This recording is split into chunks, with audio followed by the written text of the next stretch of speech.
kita memberikan sorak-sorai pemujaan, pemuliaan kepada Allah kita dengan hati yang bersukacita pada pagi hari ini. Mari kita siapkan hati di hadapan Allah. Saya mengundang kita untuk bangkit berdiri bersama-sama. Agungkan Dia, muliakan Dia, Raja di atas segala raja. Haleluya, haleluya. Angkat suara kita, puji Dia dan muliakan nama-Nya. Sebagai satu-satunya Allah, dan tidak ada Allah yang lain yang layak dipuji dan disembah. Hanya Yesus Tuhan yang dimuliakan oleh kita.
Yang menjadikan langit dan bumi, dan yang tidak pernah meninggalkan ciptaan tangannya, turun atas kita sekalian anugerah dan damai sejahtera dari Allah Bapa, Putra dan Roh Kudus, memberkati ibadah ini dari awal sampai akhirnya, dan nama Tuhan dimuliakan.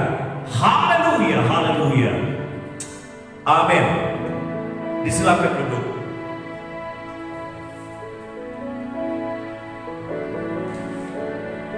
Nats firman Tuhan yang mendahului khotbah terambil dari 2 Korintus pasal 12 ayat 9 sampai dengan ayat yang ke-10.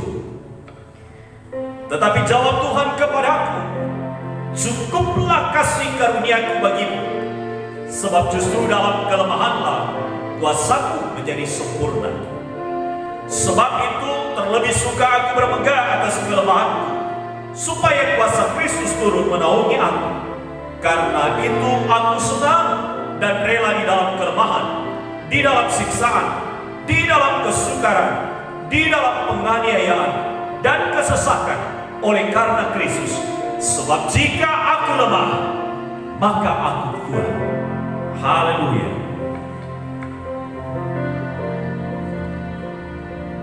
Allah tidak pernah berubah. Dari dahulu, sekarang, sampai selama-lamanya. Dia tidak pernah berubah.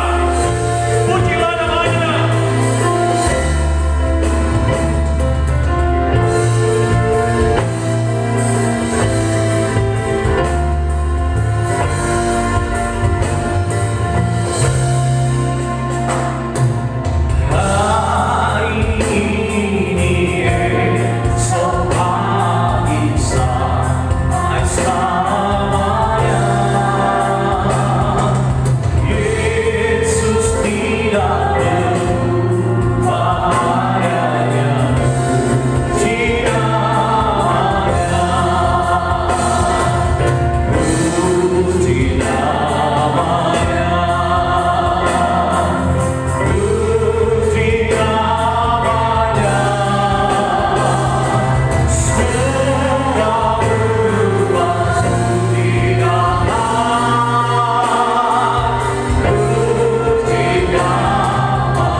Yang pemeliharaan dan campur tangannya, pertolongannya, keajaibannya, anugerahnya, berkatnya berlimpah ke atas kami. Kami naikkan syukur baik pribadi, keluarga, kelompok, dan gereja sebagai umat-Mu yang telah mengalami anugerah-Mu, mengalami kasih-Mu, mengalami berkat-Mu, mengalami pemulihan daripada-Mu. Tuhan, terima kasih. Ujung syukur kami naikkan kepada Engkau, sebab tak berkesudahan kebaikan-Mu, kemurahan-Mu yang sudah kami alami. Karena itu kami berterima kasih kepada Engkau ya Tuhan. Terimalah ucapan syukur kami kepada Engkau Tuhan yang telah memberkati kami. Kami naikkan syukur kami. Haleluya. Amin. Umat kekasih Tuhan, sekarang kita menyambut firman Allah. Mari kita bangkit berdiri bersama-sama. Kita rindu bahwa jamahan Allah dikerjakan di tengah-tengah pemberitaan firman Allah pada pagi hari ini kepada setiap kita.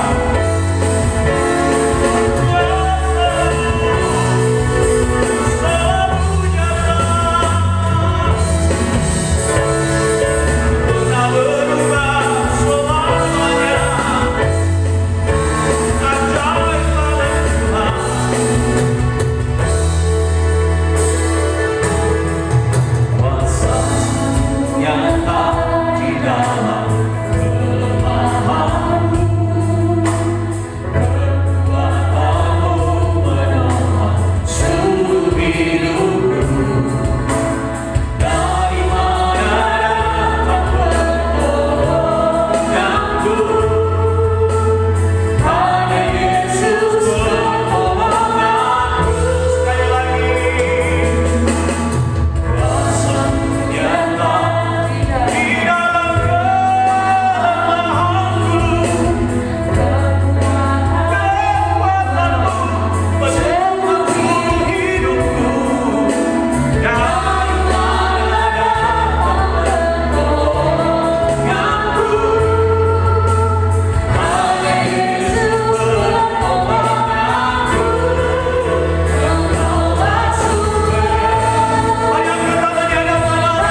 Kami berdoa kiranya Engkau mengurapi setiap kami yang mendengarkan, mengalami sebuah pengalaman yang baru, pengalaman yang spesial, dijamah oleh Allah, dibuka pikirannya oleh Allah, dan kami menikmati satu persekutuan yang indah dengan Allah. Kami berdoa kiranya Tuhan berkenan mengurapi setiap kami, khususnya hamba-Mu yang berbicara atas nama-Mu, kiranya pengurapan turun atasnya, dan kami sekalian boleh diberkati oleh Tuhan. Terima kasih Tuhan. Mari umat kekasih Tuhan, siapkan hatimu hari ini. Siapkan hati yang terbaik. Kau mendengar Dia berbicara, dan Dia akan menelan engkau dari firman yang datang dan berbicara menerobos hati kita. Terima kasih ya Tuhan. Ini kami, ini diri kami. Dalam nama Yesus kami berdoa. Haleluya. Amin. Disilakan duduk. Salam sejahtera untuk kita sekalian, diberkati kiranya kita umat kekasih Tuhan pagi hari ini bersama-sama di dalam perenungan firman Allah dan dalam ibadah pada pagi hari ini. Tema untuk kita pagi ini, jangan menyendiri. Firman dari 1 Raja-Raja pasal yang ke-19 ayat 1 sampai 18 berbunyi demikian. Ketika Ahab memberitahukan kepada Izebel segala yang dilakukan Elia dan perihal Elia membunuh semua nabi itu dengan pedang, maka Izebel menyuruh seorang suruhan mengatakan kepada Elia, beginilah kiranya para Allah menghukum aku, bahkan lebih lagi daripada itu, jika besok kira-kira pada waktu ini aku tidak membuat nyawamu sama seperti nyawa salah seorang dari mereka itu, maka takutlah ia, lalu bangkit dan pergi menyelamatkan nyawanya. Dan setelah sampai ke Berseba yang termasuk wilayah Yehuda, ia meninggalkan bujangnya di sana. Tetapi ia sendiri masuk ke padang gurun sehari perjalanan jauhnya, lalu duduk di bawah sebuah pohon ara. Kemudian ia ingin mati, katanya, cukuplah itu, sekarang ya Tuhan, ambillah nyawaku, sebab aku ini tidak lebih baik daripada nenek moyangku. Sesudah itu ia berbaring dan tidur di bawah pohon ara itu. Tetapi tiba-tiba seorang malaikat menyentuh dia serta berkata kepadanya, bangunlah, makanlah. Ketika ia melihat sekitarnya, maka pada sebelah kepalanya ada roti bakar dan sebuah kendi berisi air. Lalu ia makan dan minum, kemudian berbaring pula. Tetapi malaikat Tuhan datang untuk kedua kalinya dan menyentuh dia serta berkata, bangunlah, makanlah, sebab kalau tidak perjalananmu nanti terlalu jauh bagimu. Maka bangunlah ia, lalu makan dan minum, dan oleh kekuatan makanan itu ia berjalan 40 hari 40 malam lamanya sampai ke gunung Allah, yakni Gunung Horeb. Di sana masuklah ia ke dalam sebuah gua dan bermalam di situ. Maka firman Tuhan datang kepadanya demikian, apakah kerjamu di sini, hai Elia? Jawabnya, aku bekerja segiat-giatnya bagi Tuhan Allah semesta alam, karena orang Israel meninggalkan perjanjianmu, meruntuhkan mesbah-mesbahmu, dan membunuh nabi-nabimu dengan pedang. Hanya aku seorang dirilah yang masih hidup, dan mereka ingin mencabut nyawaku. Lalu firman-Nya, keluarlah dan berdiri di atas gunung itu di hadapan Tuhan. Maka Tuhan lalu angin besar dan kuat yang membelah gunung-gunung dan memecahkan bukit-bukit batu mendahului Tuhan, tetapi tidak ada Tuhan dalam angin itu. Dan sesudah angin itu datang gempa, tetapi tidak ada Tuhan dalam gempa itu. Dan sesudah gempa itu datanglah api, tetapi tidak ada Tuhan dalam api itu.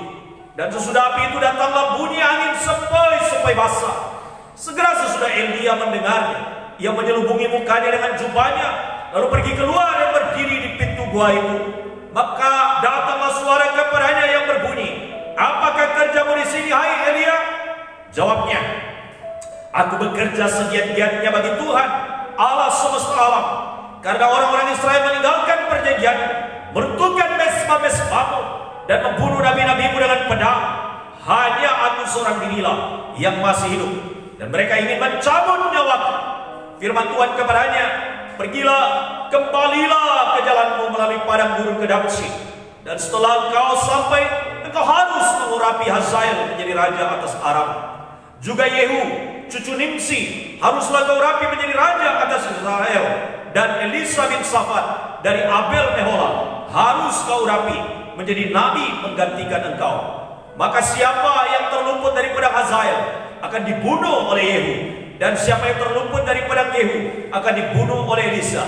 Tetapi aku akan meninggalkan 7.000 orang di Israel, yakni semua orang yang tidak sujud menyembah Baal dan yang mulutnya tidak mencium dia.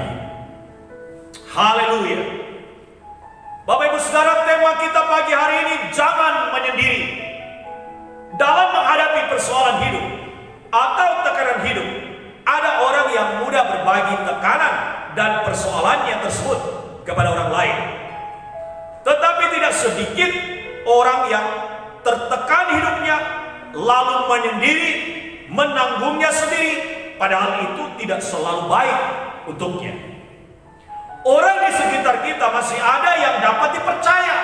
Mengapa harus menyendiri? Masih ada orang yang dapat diajak bicara untuk maksud menolong dan meringankan persoalan kita. Kecuali hal itu tidak dapat memperburuk keadaan, silakan kita dapat membagikannya kepada mereka. Manusia selalu ingin keluar dari segala situasi yang menghimpit, menekan, dan menyesakkan hati. Selalu demikian. Nah, tema ini mengangkat problematika satu kecenderungan yang sering kali muncul dalam hidup orang-orang percaya, bahkan orang pada umumnya. Mengapa tema ini langsung memerintahkan kita jangan menyendiri? Kita menemukan jawabannya. Maka di dalam firman Tuhan yang kita renungkan pada pagi hari ini, yang kita baca tentang Elia yang menyendiri, kita melihat di sana dan membaca di sana bagaimana dia sendiri itu mengalami ancaman dari Izebel yang hendak membunuhnya, dan dia kemudian pergi dan menyendiri. Maka kita akan belajar dari apa yang dialami oleh Elia, sehingga hal yang sama tidak terjadi kepada kita, melainkan kita dapat keluar dari keadaan ini dan tidak lagi menyendiri. Ada dua alasan mengapa kita tidak boleh menyendiri pada waktu kita menghadapi persoalan dan tekanan hidup. Sekali lagi saya ulang, ada dua alasan mengapa kita tidak boleh menyendiri pada waktu kita menghadapi persoalan dan tekanan hidup. Yang pertama ialah karena kita tidak mampu berpikir sendiri. Karena kita tidak mampu berpikir sendiri dalam menghadapi tekanan yang datang kepada kita, maka kita membutuhkan orang lain yang tepat yang menguatkan kita. Sehingga kita tidak bernyanyi lagi, sendiri lagi, sendiri lagi. Seharusnya tidak boleh terjadi, karena engkau tidak pernah sendiri, karena Tuhan ada bersama dengan engkau di dalam keadaanmu yang sedang tertekan, di dalam keadaanmu yang kau rasa engkau merasa sendiri. Tidak, engkau tidak sendiri, engkau tidak sendiri. Sekali lagi saya katakan, engkau tidak sendiri. Kita kadangkala tidak dapat berpikir secara logis. Kita mempertimbangkan keadaan yang kita alami dengan kadang kita melupakan, mengabaikan potensi diri dan keberadaan Allah yang sangat nyata di dalam hidup kita. Ketika hal itu terjadi dan serasa tidak ada jalan keluar, maka yang sering kali terjadi, kita lari dari tekanan itu. Itulah yang dihadapi dan dialami oleh Elia. Aneh. Mengapa saya katakan aneh? Mengapa sampai terjadi kepada Elia? Itu hal yang aneh. Mengapa? Karena dia baru saja memenangkan pertaruhan wibawa rohani di hadapan Raja Ahab. Di 1 Raja-Raja pasal 18 ayat 17 sampai 19. Ayatnya kita bisa lihat di layar. Segera sesudah Ahab melihat Elia, ia berkata kepadanya, "Engkaukah itu yang mencelakakan Israel?" Jawab Elia kepadanya, "Bukan aku yang mencelakakan Israel, melainkan engkau ini dan kaum keluargamu. Sebab kamu telah meninggalkan perintah-perintah Tuhan, dan engkau ini telah mengikuti para Baal.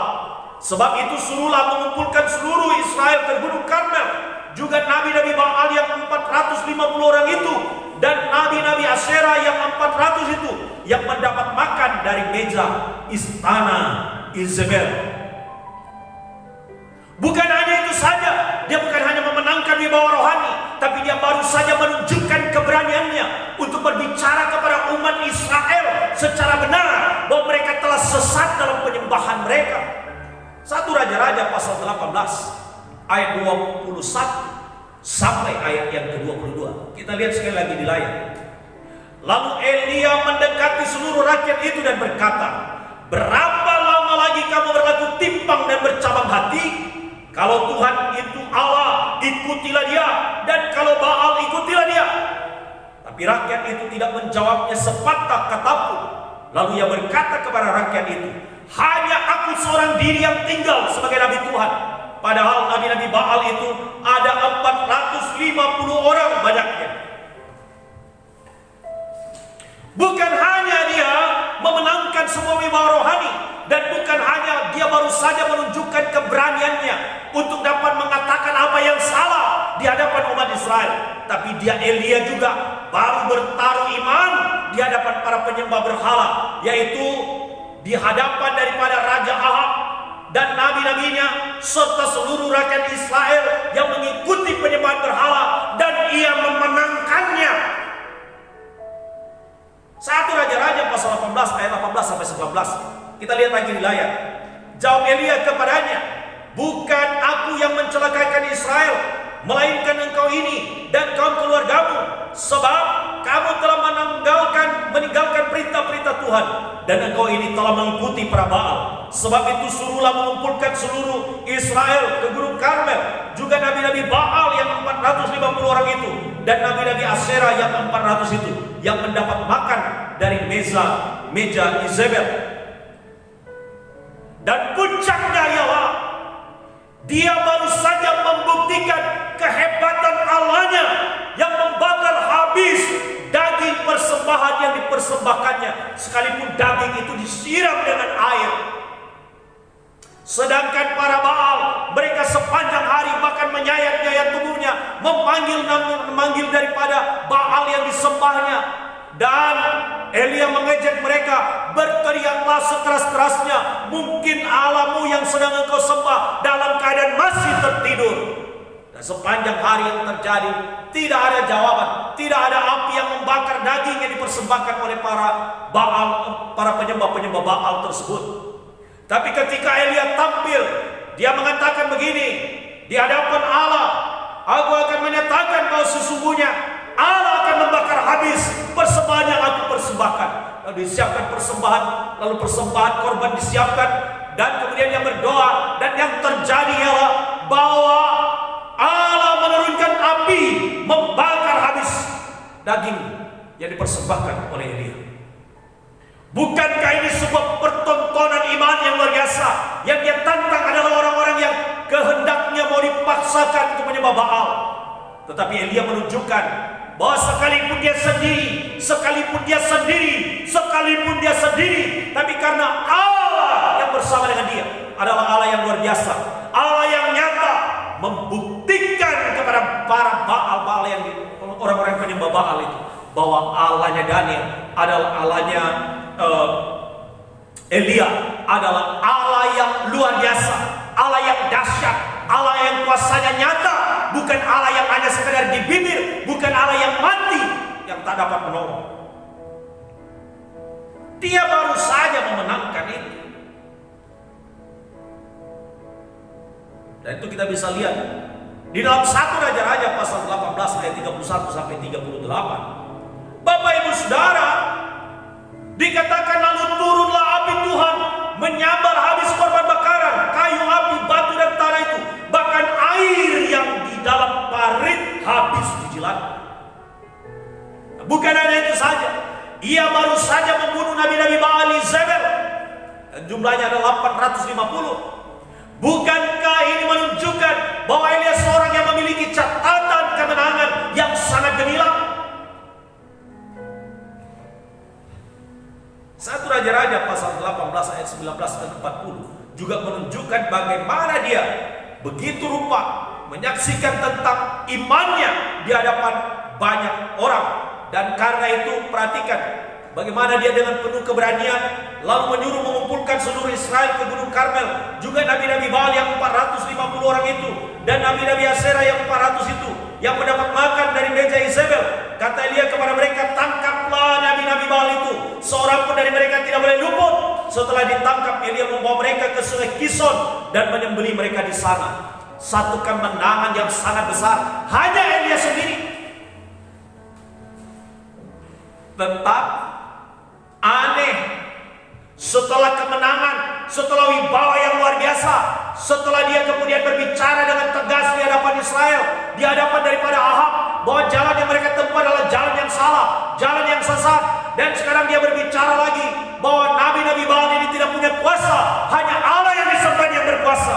Tapi ternyata akhir dari semuanya hanya oleh perkataan Izebel di dalam 1 Raja-Raja pasal 19 ayat 1 sampai dengan 3 yang berkata demikian. Ketika Ahab memberitahukan kepada Izebel segala yang dilakukan Elia dan perihal ia membunuh semua nabi dengan pedang, maka Izebel menyuruh seorang suruhan mengatakan kepada Elia, beginilah kiranya para Allah menghukum aku, bahkan lebih lagi daripada itu, jika besok kira-kira pada waktu ini aku tidak membuat nyawamu sama seperti nyawa salah seorang dari mereka itu. Lihat reaksi daripada Elia. Harusnya karena dia sudah mengalami sebuah kemenangan yang luar biasa, seharusnya dia ada sebuah keyakinan, keyakinan akan kuasa Allah, kepastian bahwa Allah sudah menyatakan campur tangannya. Tapi lihat bagaimana reaksinya, sangat bertolak belakang dengan apa yang baru saja dialaminya. Dikatakan apa di sana? Dikatakan, maka takutlah ia. Siapa di sana ia? Maka takutlah Elia, lalu bangkit dan pergi menyelamatkan nyawanya. Dan setelah sampai ke Berseba yang termasuk wilayah Yehuda, ia meninggalkan bujangnya di situ. Ada apa dengan Elia? Ada apa dengan dia?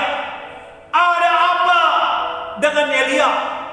Bagaimana dia baru saja memenangkan sebuah kemenangan yang besar, lalu hanya menghadapi seorang Izebel, dia sudah ciut nyalinya, dia sudah takut, dia sudah gentar, lalu melarikan diri.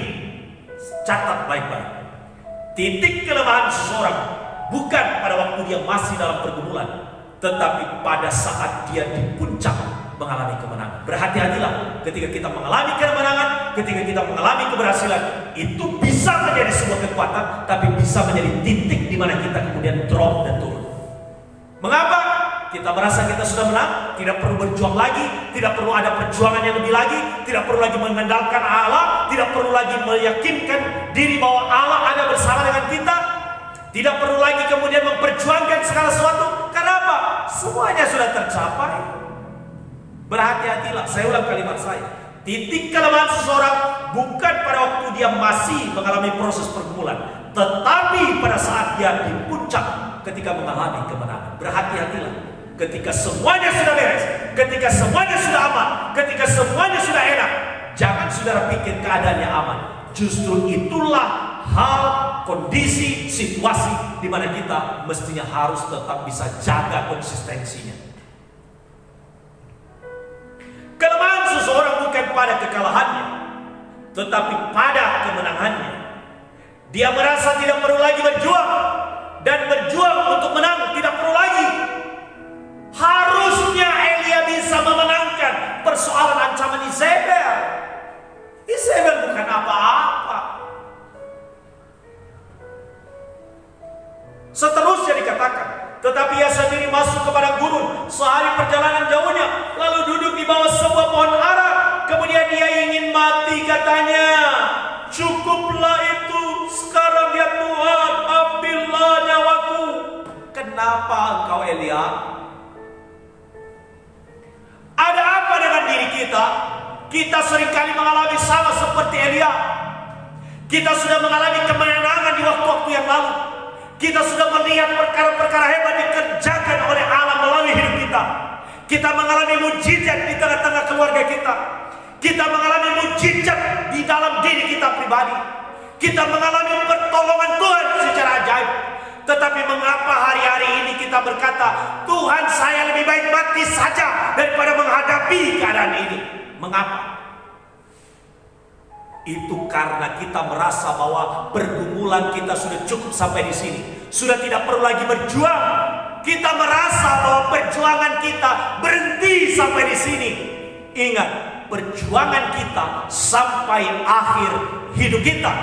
Hidup ini kita harus bisa menangkan setiap hari dan setiap saat. Amin. Ini penting. Dia mau mati saja katanya. Dan lihatlah reaksi berikutnya. Sesudah itu pahlawan iman ini justru ia berbaring dan tidur di bawah pohon ara itu. Tetapi tiba-tiba seorang malaikat menyentuh dia serta berkata kepadanya, bangunlah, makanlah. Jangan tidur, jangan dalam keadaan seperti itu terus. Makanlah, kau mati kalau kau tidak makan. Ketika ia melihat sekitarnya, maka pada sebelah kepalanya ada roti bakar. Wih, enak betul ini. Bapak Ibu Saudara, ini menarik. Roti bakar dari mana yang bisa datang di padang gurun? Roti bakar itu biasanya itu ada di sekitar jalanan ini. Roti bakar bisa ada di padang gurun. Itu kehebatan daripada Allah dalam perhatiannya. Kadang-kadang kita sudah protes kepada Tuhan, lebih baik saya mati saja. Tapi Tuhan masih menolong engkau, masih mencukupkan engkau, masih memelihara hidupmu, masih memberi engkau makan dan minum. Engkau masih bilang begini, lebih baik aku mati saja. Ayo cabut perkataan itu. Tetapi malaikat Tuhan datang untuk kedua kalinya dan menyentuh dia serta berkata, bangunlah, makanlah. So kalau tidak, perjalananmu nanti terlalu jauh bagimu. Maka bangunlah ia, lalu makan dan minum. Dan oleh kekuatan makanan itu ia berjalan 40 hari, 40 malam lamanya, sampai ke gunung Allah, yakni gunung Horeb. Di sana masuklah ia ke dalam sebuah gua dan bermalam di situ. Maka firman Tuhan datang kepadanya demikian, apakah kerjamu di sini, hai Elia? Jawabnya, aku bekerja segiat-giatnya bagi Tuhan Allah semesta alam, karena orang-orang Israel meninggalkan perjanjianmu, meruntuhkan mesbah-mesbahmu, dan membunuh nabi-nabimu dengan pedang. Hanya aku seorang dirilah yang masih hidup, dan mereka ingin mencabut nyawaku. Dia merasa sendiri. Sekali lagi, dia merasa tidak ada yang berpihak kepadanya. Dia merasa dia ditinggalkan oleh yang lain. Dia berkata sendirilah lagi. Itu yang terjadi. Jangan kau katakan kau sendiri. Tuhan masih ada. Dia masih menyapa engkau, dia masih mendekati engkau, dan dia bilang begini, bangkitlah, apa kerjaanmu? Jangan engkau terus berada dalam keadaan yang seperti ini. Lalu firman-Nya, keluarlah dan berdiri di atas gunung itu di hadapan Tuhan. Maka Tuhan lalu angin besar dan kuat yang membelah gunung-gunung dan memecah bukit-bukit batu mendahului Tuhan, tetapi tidak ada Tuhan dalam angin itu. Dan sesudah angin itu datanglah gempa, tetapi tidak ada Tuhan dalam gempa itu. Dan sesudah gempa itu datang api, tetapi tidak ada Tuhan dalam api itu. Dan sesudah api itu datanglah bunyi angin sepoi-sepoi basah. Segera sesudah Elia mendengarnya, ia menyelubungi mukanya dengan jubahnya, lalu pergi keluar dan berdiri di pintu gua itu. Maka datanglah suara kepadanya yang berbunyi, apa kerjamu di sini, hai Elia?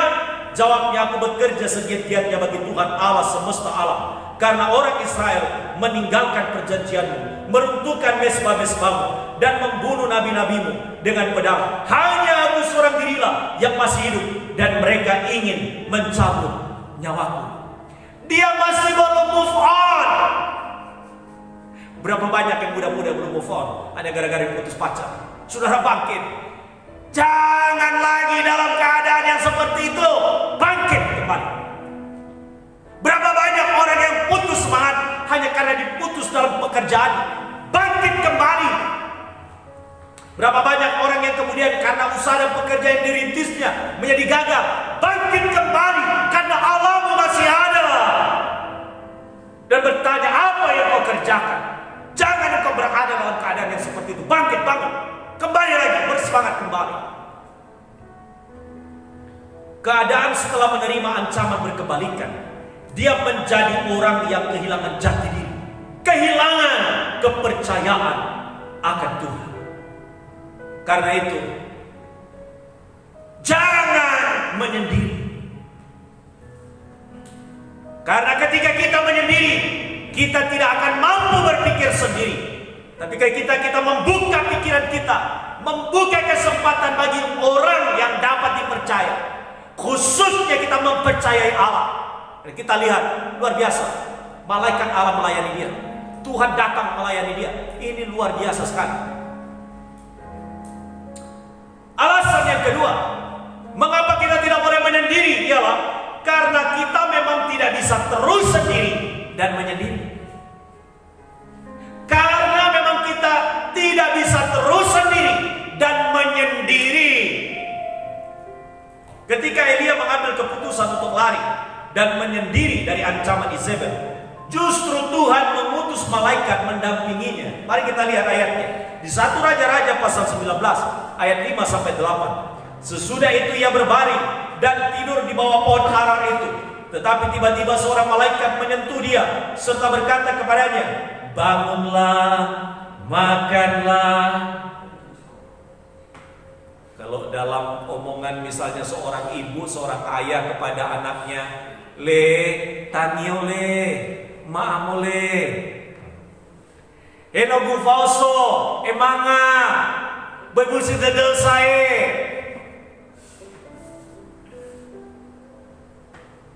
Nduk, tangio nduk. Ojo terus, hatine sedih. Wes, yang lalu sudah berlalu, yang baru sudah datang. Semangat tuh.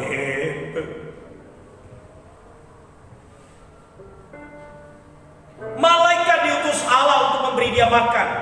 Allah hendak mengingatkan Daniel dan mengingatkan Elia bahwa ada pertolongan tersedia untuk hidupnya. Ia dipelihara oleh Allah. Ketika ia melihat sekitarnya, maka pada sebelah kepalanya ada roti bakar sekali lagi dan sebuah kendi berisi air. Enak tenan. Lalu ia makan dan minum, kemudian berbaring pula, namun semangatnya tidak juga kembali. Nah, kenapa? Karena berbaring lagi.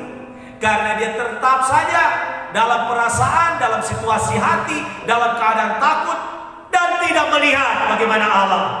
Mencoba membuka matanya, memperlihatkan tentang Allah yang nyata baginya. Tetapi malaikat Tuhan datang untuk kedua kalinya dan menyentuh dia serta berkata, "Bangunlah, makanlah, sebab kalau tidak perjalananmu nanti terlalu jauh bagimu." Luar biasa perhatian Tuhan itu melalui malaikat Allah kepada Elia. Makanya Bapak Ibu Saudara, engkau lelahkah? Engkau susahkah? Habis dayamu kah? Engkau tidak punya kekuatan lagi kah? Ingat, Ia masih menyediakan kepadamu kekuatan yang dilipat kali gandakan. Jangan menyerah dalam situasi yang demikian. Malaikat sekali lagi diutus melayani dan mengingatkan bahwa masih ada perjalanan yang harus ditempuh. Jangan menyerah, masih ada pelayanan yang harus dikerjakan Elia. Jangan menyerah, selesaikan pekerjaanmu. Gunung Karmel menunggumu. Di atas itu masih ada pekerjaanmu. Maka bangunlah ia, lalu makan dan minum. Dan oleh kekuatan makanan itu ia berjalan 40 hari, 40 malam lamanya sampai ke gunung alam, yakni Gunung Horeb. Luar biasa. Perhatikanlah, kalau Allah yang bekerja dalam kelemahan kita, maka di dalam kelemahan itu selalu nyata kuasa Allah. Dibutuhkan kerjasama antara kita dengan Tuhan untuk bisa melanjutkan perjalanan hidup kita. Ia memang memberikan kekuatan. Kalau kau tidak menerima kekuatan daripadanya dan tidak meresponnya, mustahil kau mendapatkan kekuatan darinya. Makanya ayat yang mendahului khotbah yang saya baca di 1 Korintus pasal 12 ayat 9 sampai 10 berkata, "Tetapi jawab Tuhan kepadaku, cukuplah kasih karuniaku bagimu, sebab justru dalam kelemahanlah kuasaku menjadi sempurna." Ini adalah firman yang berbicara secara pribadi dan itu pengalaman daripada Paulus. Ada duri di dalam dagingnya, ada pergumulan yang sedang dihadapinya, dan dia mau doa supaya itu lepas daripadanya. Tapi Tuhan berkata, "Tetapi cukuplah kasih karuniaku bagimu, sebab justru dalam kelemahanlah kuasaku menjadi sempurna." Sebab itu Paulus berkata, "Aku terlebih suka bermegah atas kelemahanku, supaya kuasa Kristus turun menaungi aku. Karena itu aku senang dan rela di dalam kelemahan, di dalam siksaan, di dalam kesukaran, di dalam penganiayaan dan kesesakan oleh karena Kristus. Sebab jika aku lemah, maka aku kuat. Jika aku lemah, maka aku kuat." Ini alasan yang kedua mengapa kita tidak boleh menyendiri. Karena memang kita tidak bisa terus sendiri dan menyendiri. Kita perlu Tuhan. Kita perlu mencari Allah. Kita perlu datang kepada Allah. Kita perlu ke Gunung Horeb, gunung Tuhan, gunung tangan pertolongan Allah, gunung gunung di mana harapan-harapan kita akan kita peroleh dan capai. Sebagai kesimpulan bagi kita pada pagi hari ini, ada alasan, ada dua alasan mengapa kita tidak boleh menyendiri waktu kita mengalami tekanan, waktu kita mengalami persoalan. Yang pertama, karena kita tidak mampu berpikir sendiri. Kita butuh orang lain, lebih lagi kita butuh Allah. Yang kedua, karena kita memang tidak bisa sendiri. Kita adalah makhluk sosial, makhluk yang menginginkan juga persekutuan dengan manusia-manusia yang lain. Tapi kita adalah makhluk rohani yang juga tidak bisa sendiri tanpa Tuhan. Ingat baik-baik, kita plus Tuhan, kita adalah mayoritas. Elia tidak membutuhkan dukungan dari manusia yang penyembah-penyembah berhala. Dia membutuhkan Allah saja. Dan itulah sebabnya kita berkata, Allah itu cukup bagiku. Kita belajar dari ini untuk tidak kemudian menjadi menyendiri setelah kita mengalami pengalaman-pengalaman yang ajaib, yang luar biasa dari Tuhan. Mengapa? Karena sesungguhnya hidup kita tidak pernah sendiri, karena ada Allah yang menyertai kita. Ada Allah Immanuel yang menyertai saudara dan saya dari hari ini, bahkan sampai perjalanan akhir hidup kita. Haleluya. Tuhan memberkati. Mari kita akan berdoa. Tuhan, terima kasih untuk firman-Mu. Meteraikan firman-Mu di hati kami. Di dalam nama Yesus kami berdoa. Haleluya. Haleluya. Amin. Amin. Persiapkan yang terbaik. Engkau ingin memberi yang terbaik kepada Allah, beri dengan rela. Kerelaan hatimu yang menjadikan hidup menjadi bermakna pada waktu engkau memberi persembahan. Nyanyikan nyanyian sukacita kepada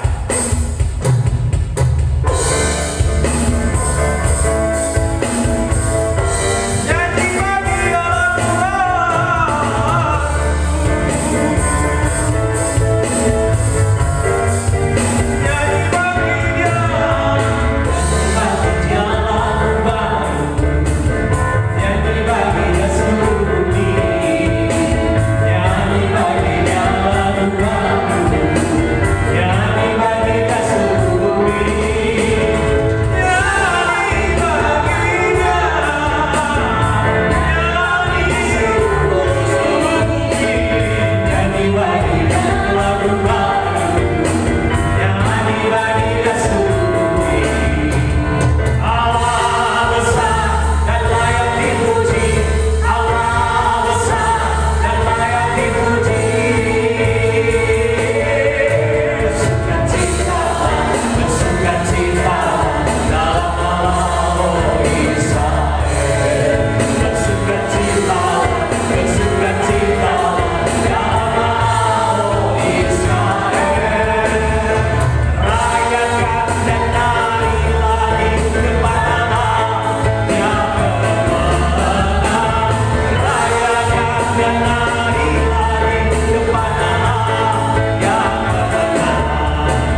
persembahkan lebih bukan hanya sekedar persembahan materi, tapi hidup kami kepada Dikau. Kami bawa seluruh pergumulan kami, pergumulan pribadi kami, pergumulan keluarga kami, pergumulan gereja kami, pergumulan kota kami dengan sakit penyakit, dan juga wabah yang sedang menjalari bangsa kami. Kami berdoa kiranya kebebasan pemulihan dari alat terjadi. Dan kami berdoa kalau kami sedang mengalami persoalan-persoalan yang menekan hidup kami, yang membuat kami seolah-olah lari dan berkata, Tuhan saya mau mati saja. Hari ini kau dengar firman Allah, kau berharap kepadanya, Dia kiranya akan memenuhi apa yang menjadi harapan-harapan kita. Tuhan terima kasih, kami percaya bahwa penyerahan diri kami kepada Engkau adalah solusi yang terbaik. Tuhan terima kasih, kami berkata, kami tidak sendiri lagi.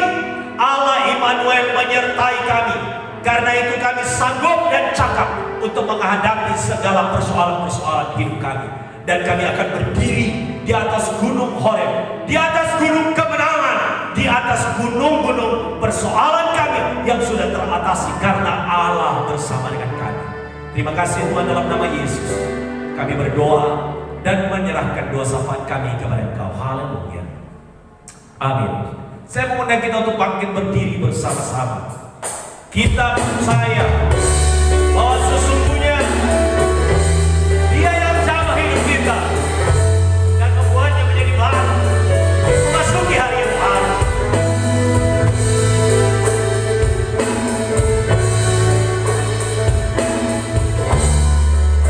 Katakan Yesus jamah, Yesus jamah,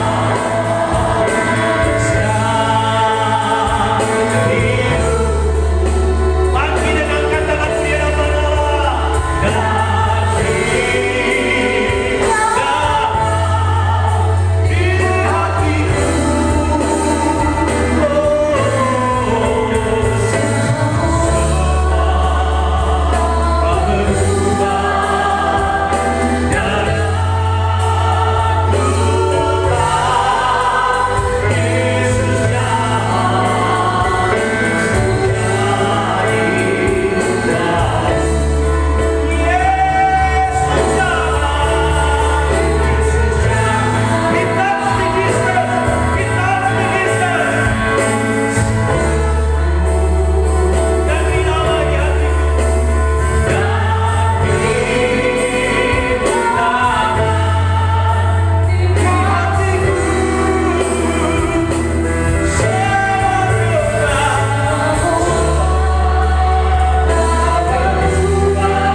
Kiranya Allah sumber segala berkat akan memberkati engkau dan saya.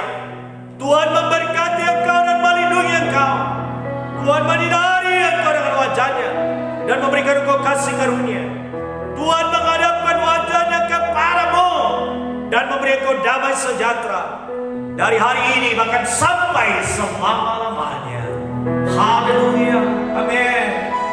Amin.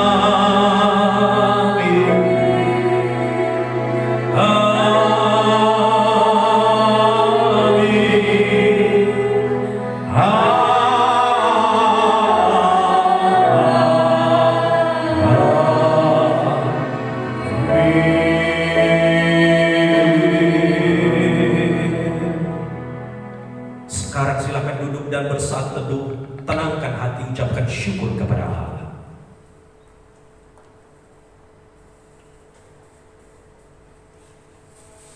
Amin.